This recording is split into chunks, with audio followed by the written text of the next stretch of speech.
proposed a new system of classification could be developed using the terms mentioned in the Quran and Sunnah. The proposed system is simple, comprehensive, and conforms with present neurological knowledge. Intensive studies of the Quran and Hadith in the last 4 years have revealed a system for classifying human embryos that is amazing since it was recorded in the 7th century AD. As far as it is known from the history of embryology, little was known about the staging and classification of human embryos until the 20th century. For this reason, the descriptions of the human embryo in the Quran cannot be based on scientific knowledge in the 7th century. The only reasonable conclusion is that these descriptions were revealed to Muhammad from God. He could not have known such details because he was an illiterate man with absolutely no scientific training. It has been a great pleasure for me to help clarify statements in the Quran about human development. It is clear to me that these statements must have come to Muhammad from God or Allah, because almost all of this knowledge was not discovered until many centuries later. This proves to me that Muhammad must have been a messenger of God or Allah.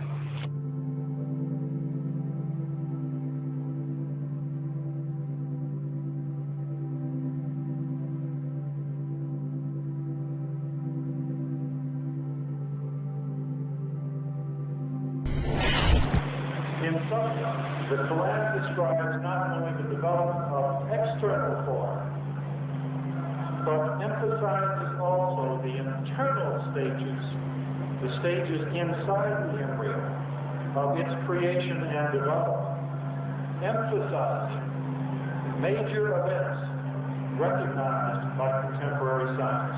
Thank you for your attention. As a scientist, I can only deal with things which I can specifically see.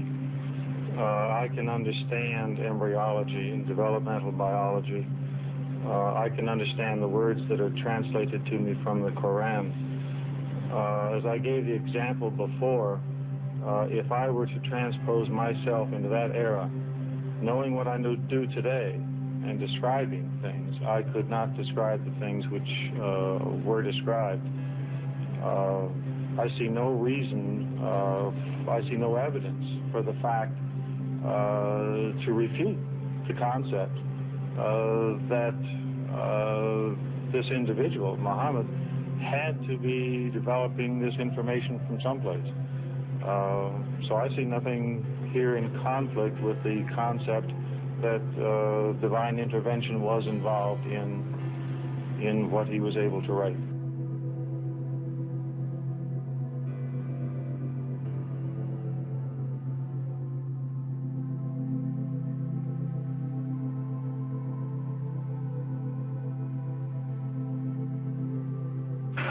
I'm very much impressed by finding true astronomical facts in Quran.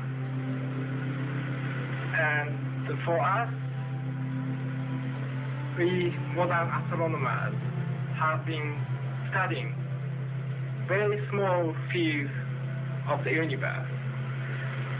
We concentrated our efforts for understanding of very small part, because by using telescope we can see only a very few parts of the sky without thinking whole the universe.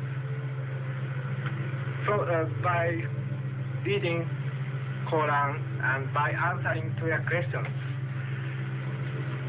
I think I can find my future way for investigation of the universe.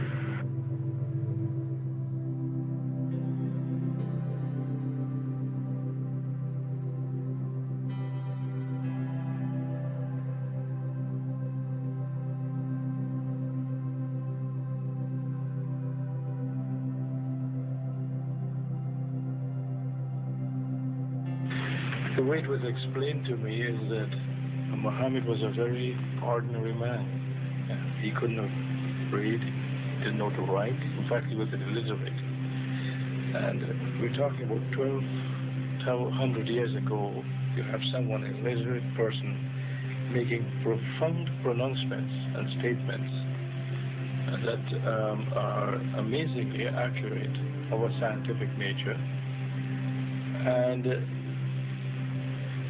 I personally can't see how this could be a mere chance. There are too many accuracies.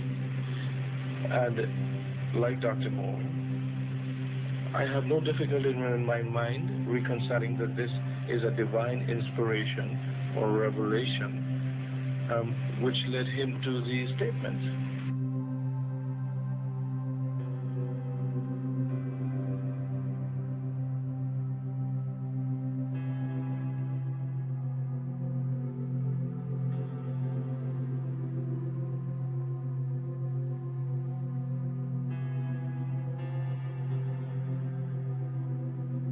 So the two hadiths that have been noted furnish us with a specific timetable for the main embryological development before 40 days.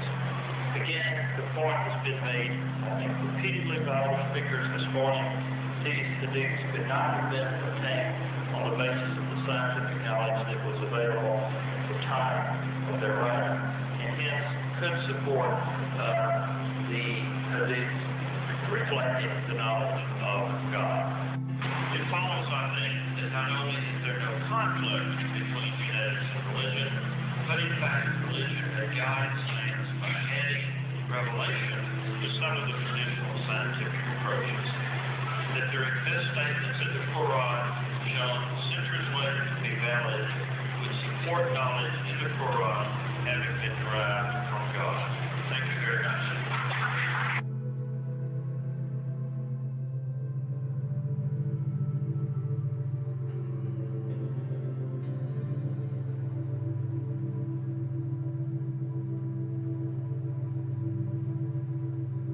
Relatively few ayah is contained a rather comprehensive description of human development from the time of commingling of the gametes through organogenesis.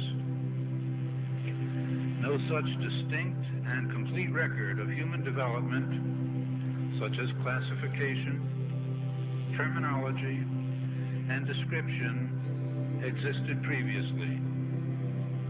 In most, if not all instances, this description antedates by many centuries the recording of the various stages of human embryonic and fetal development recorded in the traditional scientific literature.